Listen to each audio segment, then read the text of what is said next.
There are two kinds of childhoods in the country. They don't split along the lines of race or degrees or even raw talent. They split down a much quieter, more devastating boundary. The families that view money as a weapon and the families that view money as a shield. You probably grew up in the second house. To you, money was defensive. It was the exact amount needed to keep the bill collectors from calling, to keep the old sedan running another 6 months, to keep the lights on. It was a shield you held up against the world, hoping it wouldn't break. Nobody sat you down at 13 and handed you a blueprint. Nobody explained that true wealth isn't an amount of money, it's an amount of time. Those conversations never happened. Not because your parents didn't care, but because their parents had left them in the dark too.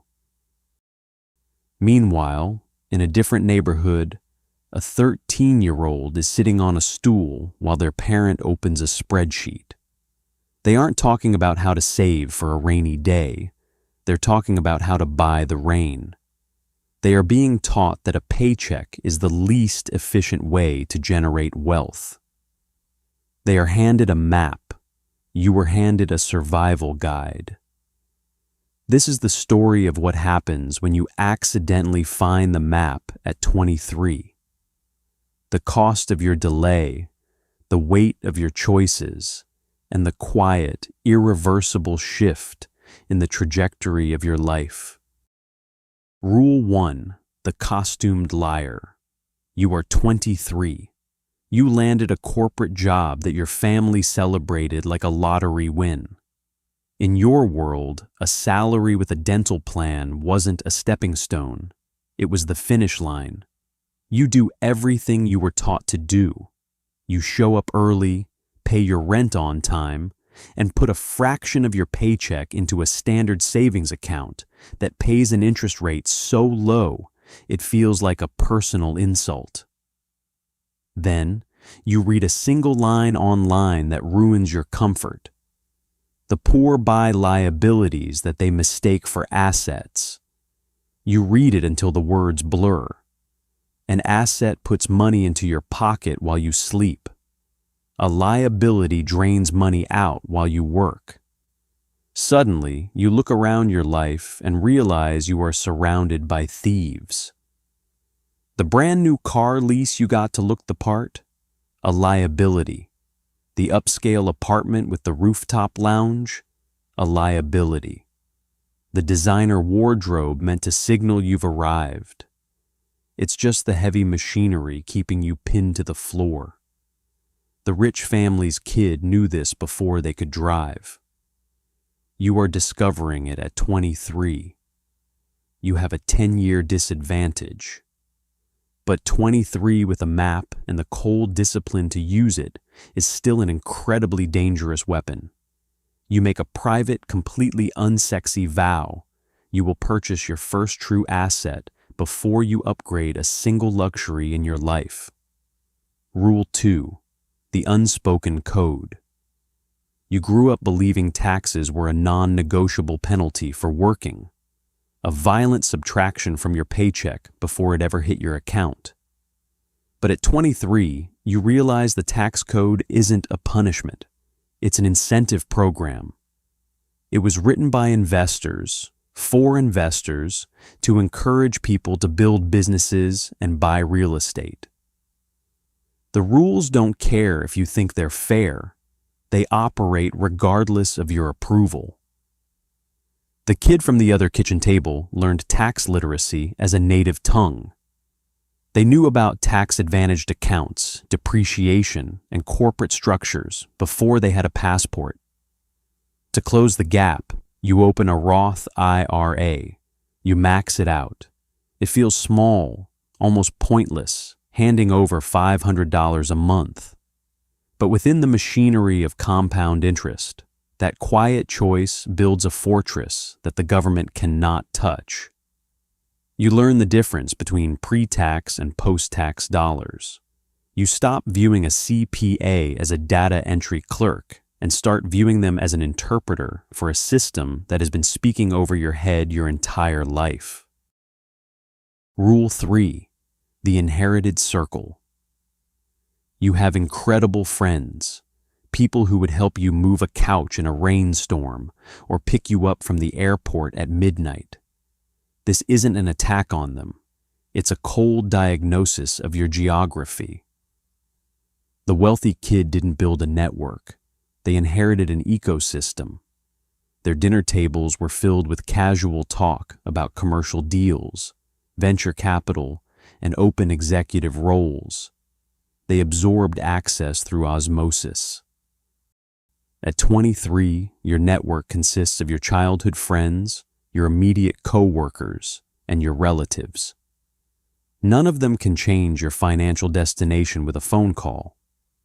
The rule you were never told is simple.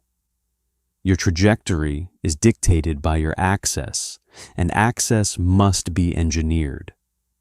You stop looking for rooms that make you feel smart and start hunting for rooms that make you feel broke. You pay for a high-ticket seminar that makes your bank account sweat. You attend a real estate meetup where you don't understand half the vocabulary. It's agonizingly uncomfortable. But you plant a seed. You meet one person who introduces you to one tool, which unlocks one deal. You build your network by hand, brick by brick. It's harder than inheriting one, but because you laid the foundation, you know exactly how much weight it can bear. Rule 4. The illusion of one. Most people are one bad corporate restructuring away from total insolvency. They have one stream of income. If the faucet turns off, the house goes dark. Rich families teach their children to never rely on a single point of failure. They teach them to build a canopy of income, dividends, digital products, rental revenue, equities. At 23, creating an empire sounds like a fairy tale. You don't have the capital, so you start with something laughably small. You build a digital asset on your kitchen table over 4 months. You learn a high-income freelance skill on Saturday mornings. You invest $50 a week into a dividend-producing fund. It's not the dollar amount that matters. It's the psychological shift. A single income stream breeds a quiet, subconscious terror. It makes you passive. It makes you stay in toxic jobs and accept low wages because nothing is a terrifying alternative. But 2 income streams change your perspective. 3 income streams completely alter your personality. By 26, you possess something your peers won't find until their late 40s. The absolute leverage to say no. Rule 5. The multiplier. There is a mathematical reality that should make you furious. If you invest $600 a month starting at age 23 at a standard 10% market return, you will look at roughly $3.5 million by the time you turn 63. If you wait just one single decade, starting at 33 instead, you will finish with roughly $1.3 million. The exact same sacrifice, the exact same monthly commitment, but that 1 decade of ignorance cost you $2.2 million. Time isn't money. Time is the canvas that money is printed on. The wealthy family ensures this concept is native to their children before they ever earn their first dollar. You didn't get that head start. You thought investing was a luxury reserved for people who already had millions. The moment this clicks, a desperate urgency takes over. You stop waiting for the perfect time to invest because you realize the perfect time was 10 years ago, and the second best time is 5 minutes from now. You automate the transfer. You make it invisible. You treat that investment like a bill that cannot be skipped. Rule 6. The credential trap. Your parents viewed education with a sacred, uncritical reverence. To them, a degree was the golden ticket out of the cold. But they didn't understand the difference between purchasing a credential and investing in a capability. Purchasing a credential is taking on $60,000 in debt for a piece of parchment, hoping the market cares about the name at the top. Investing in yourself looks completely different. It's a $300 boot camp that teaches you a specific code the market is actively begging for. It's a book that rearranges your psychology. It's a mentor whose time you earn through raw utility. At 23, you audit your growth. You stop collecting titles and start collecting leverage. You treat your mind like an investor treats a high-growth startup. Every dollar and hour you spend must make you more capable, not just more comfortable. You launch the messy prototype. You post your work before it's flawless. You acquire skills that belong to you entirely, skills that don't vanish if you lose your title or your corporate ID badge. Rule 7. Healing the blueprint. The wealthy talk about money the way mechanics talk about an engine. It is an object to be dismantled, cleaned, and optimized. What went wrong with that deal? Why did that property underperform? How is that debt structured? This openness builds an underlying emotional calm.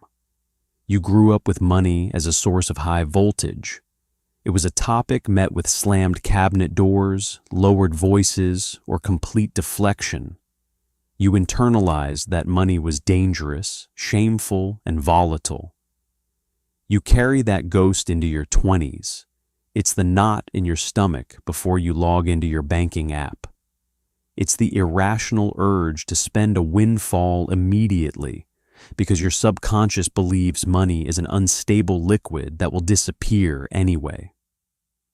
To win, you have to heal that blueprint by hand. You start treating your financial ledger as clinical data, not a moral report card. You talk about numbers out loud with people running the same race. You look at your debts without blinking. The moment you strip the shame from the numbers, the machine stops controlling you. Rule 8. 33. You are 33 now. A full decade has passed since you found the map. Your life is not a flawless luxury commercial. You survived a brutal market downturn that tested your resolve. You had a business venture collapse in year 3. You lost friends who liked you better when you shared their financial complaints. But look at the architecture you built. You have a net worth that doesn't make you a celebrity, but it makes you entirely untouchable. You have an emergency fund that has ceased to be money. It is structural insurance. Your assets are compounding quietly in accounts while you watch your children sleep. You speak the financial language fluently, navigating boardrooms you were never supposed to enter. The peer next to you who inherited the map at 13 is no longer ahead of you. They had the blueprint, but they never had the hunger. You possess both. Rule 9. The true legacy.